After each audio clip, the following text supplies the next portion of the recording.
Tonight is the deadline. President Donald Trump has set 8 p.m. Eastern Time tonight as the moment Iran must open the Strait of Hormuz or face the most devastating bombing campaign in the history of the Middle East. Not missiles at military bases. Not strikes on weapons facilities. Trump has threatened to destroy every single power plant in Iran. Every bridge. Every oil well. Karg Island, which handles 90% of all Iranian oil exports.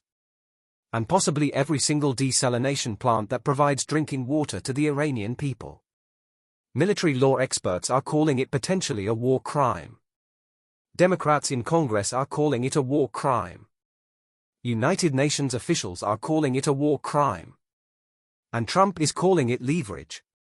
This is the story of the most dangerous ultimatum issued by an American president in modern history. And what happens next could change everything. Let me take you through exactly what Trump said and when he said it, because this story has escalated week by week in a way that most people have not been following closely enough. On March 30, 2026, Trump posted on Truth Social. He wrote that if a deal is not shortly reached and if the Hormuz Strait is not immediately open for business, the United States would conclude its lovely stay in Iran by blowing up and completely obliterating all of their electric generating plants, oil wells and Karg Island, and possibly all desalination plants which we have purposefully not yet touched. Then on Easter Sunday, April 5, Trump posted another message. An expletive-filled message that said Tuesday will be Power Plant Day and Bridge Day all wrapped up in one in Iran. There will be nothing like it. Open the strait or you will be living in hell. Just watch. And he signed the message, praise be to Allah. Then on Monday, April 6, at his White House press conference, Trump went even further. He threatened to blow up every bridge and power plant in Iran. Every single one. And set the deadline for 8 p.m. tonight, Tuesday, April 7th. To understand how serious these threats are, you need to understand exactly what Trump is threatening to hit. First, the power plants. Iran has dozens of major power generation facilities across the country. They provide electricity to 88 million people. Hospitals. Water pumping stations. Food refrigeration. Heating in winter. If all of Iran's power plants are destroyed in a single night, Iran would be plunged into complete darkness. Hospitals would run on emergency generators until the fuel ran out. Water would stop flowing to homes within days. Food would begin to rot. The civilian impact would be catastrophic and immediate. Second, the oil wells and Karg Island.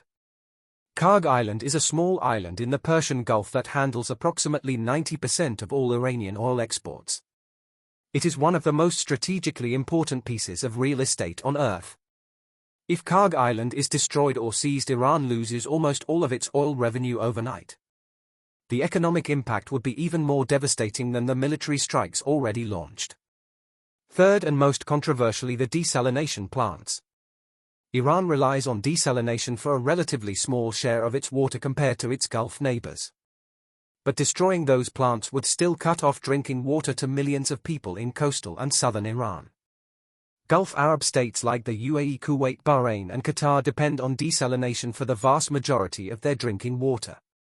If Iran retaliates against Gulf desalination plants in response, those countries could face a water crisis within weeks. A water crisis in the middle of a war zone. The consequences are almost impossible to overstate. Trump is making all of these threats for one specific reason. The Strait of Hormuz. This narrow channel of water between Iran and Oman is approximately 21 miles wide at its narrowest point.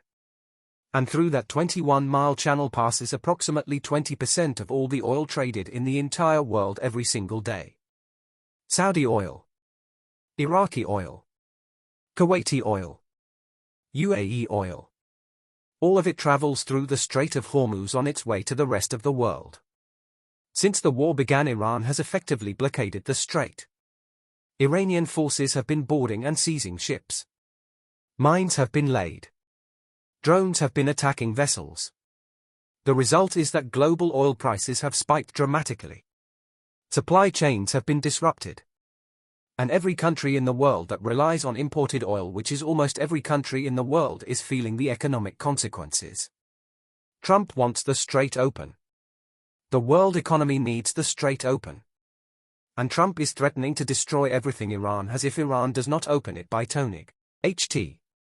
Here is where this story becomes genuinely historic. Serious legal experts are saying that what Trump is threatening to do may constitute a war crime under international law. Michael Schmidt is a professor emeritus at the U.S. Naval War College and an international law professor at the University of Reading in Britain. He said that Trump's threat strikes me as clearly a threat of unlawful action. Under the laws of armed conflict, a power facility can be attacked if it provides electricity to a military base in addition to civilians. But the strike must not cause disproportionate harm to the civilian population. Trump is not threatening to hit some power plants. He is threatening to hit all of them. Every single one. Margaret Donovan is a former lawyer in the U.S. Army's own JAG Corps, the Military Legal Division. She said she has been very hesitant throughout her career to call any bombing of civilian infrastructure a war crime. But Trump's rhetoric over the last week, she said, changed her opinion on that. We are seeing basically a direct threat to something that we know is going to be catastrophic to civilians, she said. Democratic Senator Chris Van Hollen of Maryland said it would be a textbook war crime. If you target civilian infrastructure for the purposes the president was talking about, it clearly is a war crime, he said. Amnesty International said the potential for vast, predictable and devastating civilian harm caused by strikes on energy infrastructure means such attacks carry a substantial risk of violating international humanitarian law. The White House has pushed back on the war crime accusations. White House Press Secretary Caroline Leavitt was asked directly whether Trump was threatening a war crime by targeting civilian infrastructure. She said this administration and the United States Armed Forces will always act within the confines of the law. But she also said that Trump has made it quite clear to Iran that their best move is to make a deal, or else the United States Armed Forces has capabilities beyond their wildest imagination and the president is not afraid to use them. Republican Senator Joni Ernst of Iowa said Trump is absolutely not threatening a war crime. The infrastructure is also used by the military, she said. And it is an ongoing operation. The Trump administration's position is essentially that any Iranian infrastructure could have military uses and is therefore a legitimate target. Critics say that argument does not hold when the president is threatening to destroy all power plants and all bridges in an entire country simultaneously. Iran has responded to Trump's ultimatums with public defiance. Ibrahim Zolfikari, the spokesperson for Iran's armed forces, called Trump's threats baseless and delusional. He warned that if attacks on non-civilian targets are repeated, Iran's retaliatory response will be carried out far more forcefully and on a much wider scale. An Iranian minister took the extraordinary step of urging young Iranians to form human chains at power plants. "Come and protect our infrastructure," the minister said. The message was that if American bombs fall on Iranian power plants, ordinary Iranian civilians will be in the way. Iran's foreign ministry spokesperson urged the American people to hold their government responsible for what he called an unfair, aggressive war against Iran. And crucially, Iran has not opened the strait. As of tonight, Iran's deadline from Trump has not been met. The strait remains closed. Iran called the U.S. ceasefire proposal, which included a demand to halt uranium enrichment, maximalist and unreasonable. Tehran has not blinked. Behind the scenes, something more complicated than a simple standoff is happening. Multiple countries have been scrambling to mediate between the U.S. and Iran before tonight's deadline. Pakistan, Egypt and Turkey have all been acting as intermediaries. Pakistan in particular brokered an agreement for Iran to allow 20 ships per day to pass through the strait, a significant if limited concession. Trump called it a good sign but said it was not enough. A group of countries drafted a proposal for a 45-day ceasefire and reopening of the strait. Trump called it a significant step but said it was not good enough. CNN reported that Iran sent indirect messages through intermediaries suggesting openness to talks. But formal negotiations stalled last week. The diplomatic picture is chaotic. Trump says talks are going well and there is a good chance of a deal. Iran says it has not agreed to anything and the U.S. proposals are unrealistic. Several countries have privately reached out to the Trump administration to warn against attacking civilian infrastructure. But most of them have avoided publicly rebuking the U.S. president because they need America's military support in the region. If Trump carries out his threat tonight and strikes all of Iran's power plants, bridges and oil facilities, the consequences would be enormous. For Iran, the immediate impact would be a humanitarian catastrophe. 88 million people plunged into darkness. Hospitals losing power. Water systems failing. The economic damage on top of weeks of military strikes would be devastating on a scale that has not been seen in the Middle East since the Second World War. For the rest of the world, the impact would also be severe. If Iran retaliates by attacking Gulf desalination plants, the UAE, Kuwait, Bahrain and Qatar could face water shortages within weeks. Those are the countries where 240,000 British nationals live and work. Those are the countries that supply a significant portion of the world's oil. A water crisis in the Gulf in the middle of a war would create a refugee crisis, an economic crisis, and potentially a humanitarian disaster that draws in more countries and more military forces. Oil prices would spike further. Global supply chains already disrupted by the Strait closure would face additional shocks. And the already strained relationships between the United States and its European allies, including Britain, would be tested further. Britain has found itself in an increasingly difficult position as Trump has escalated his threats. Prime Minister Keir Starmer has repeatedly said Britain is not joining US and Israeli offensive strikes. He told Parliament that Britain needs to protect its national interest and British lives. 43% of British adults say the war is not justifiable according to polling. But Britain also has 240,000 citizens living in the UAE. British soldiers are stationed at UAE military bases. British aircraft have been flying defensive missions over the UAE. And Britain has signed up to a coalition of 35 countries committed to reopening the Strait of Hormuz. Trump has made no secret of his frustration with Britain's refusal to fully commit to the war. He said repeatedly he was not happy with the UK. He dismissed Britain's aircraft carriers as not needed. The relationship between Washington and London is at one of its lowest points in decades. And if Trump follows through on his threats tonight and destroys Iranian civilian infrastructure, Britain will have to decide publicly whether it condemns the action or stays silent to protect its relationship with the United States. That is not a comfortable choice for Keir Starmer.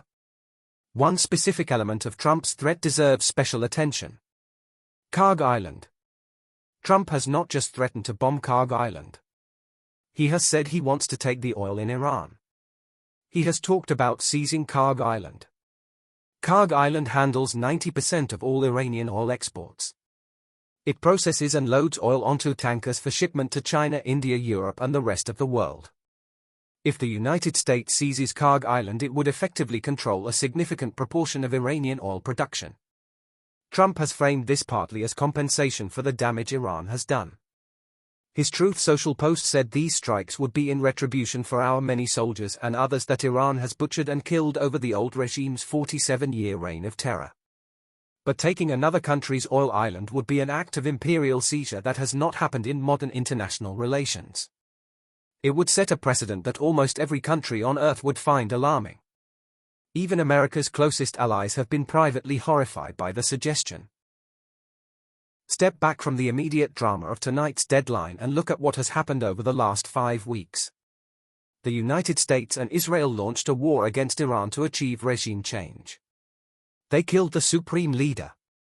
They have been bombing Iranian cities' infrastructure and military facilities for 37 days. Iran has responded by firing thousands of missiles and drones at its Gulf neighbors, killing civilians and damaging some of the most famous buildings and infrastructure in the world. The Strait of Hormuz, the artery of the global economy, has been effectively closed for weeks. Oil prices have spiked. Global supply chains are disrupted. 12 people have been killed in the UAE alone. And now the American president is threatening to destroy all of Iran's power plants tonight if Iran does not comply with his demands by 8 p.m. Whatever happens next, this war has already fundamentally changed the Middle East. The UAE that existed on February 27, 2026 is not the UAE that exists today. The relationship between Iran and its Gulf neighbors that existed before February 28 is gone forever. The trust that made Dubai the safe cosmopolitan hub of the region has been shattered. Whether it can be rebuilt after this war ends is one of the defining questions of the next decade. Tonight is the deadline. 8 p.m. Eastern Time.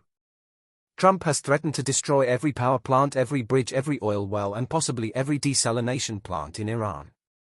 Military lawyers are calling it potentially a war crime. Iran is calling it baseless and delusional. And the world is watching to see whether Trump follows through or backs down for the fifth time. What happens tonight will determine whether this war escalates into something far more catastrophic than anything we have seen so far. Or whether the diplomacy that has been quietly happening behind the scenes produces a deal that pulls the world back from the edge. If this video helped you understand what is actually at stake tonight, share it right now with everyone you know. Drop a comment and tell me what you think Trump will do. Will he bomb the power plants? Will Iran open the strait? Or will there be a last-minute deal? I read every single comment.